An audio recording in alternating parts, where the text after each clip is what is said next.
कचरा आहे तो जर काढायचा असेल तर मनाची सफाई कुठून होते?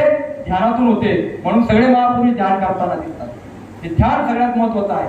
हे करायचं असेल तर कमीत कमी सकाळी उठल्यानंतर जेवढं आपलं वय आहे तेवढं मिनिट तर बसा. तेवढं मिनिट जर बसवलं जात नसेल तर 5-10 मिनिट तर बसा. त्याने आपल्या मनावरचा सगळा कचरा निघून जायला लागतो. ध्यान कधी होतं? ज्यावेळेस एक वस्तू हालत असते आणि एक स्थिर असते तेव्हा होतं. जेव्हा पिक्चर पाहायला जातात तेव्हा पिक्चर काय असतो? पूर्ण चित्र हलत असतं आणि आपण स्थिर असतो. पिक्चर थांबला का आपलं मन कुठं जातं? मोबाईल मध्ये जाईल, घडी जाईल, अमुक ठिकाणी जाईल, ठिकाणी जाईल.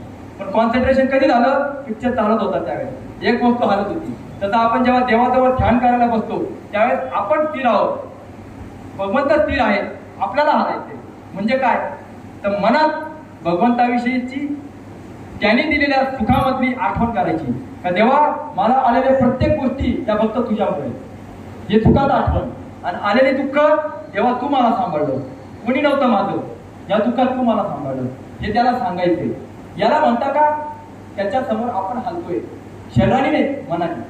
तेव्हा ध्यान व्हायला लागतं आणि आपलं मन भावविभोर व्हायला लागतं. तेव्हा मनावरचा कचरा निघतो आणि मन स्ट्रॉंग व्हायला लागतं. नाही तर छोट्या छोट्या गोष्टीमध्ये आपण पंक्चर होतो.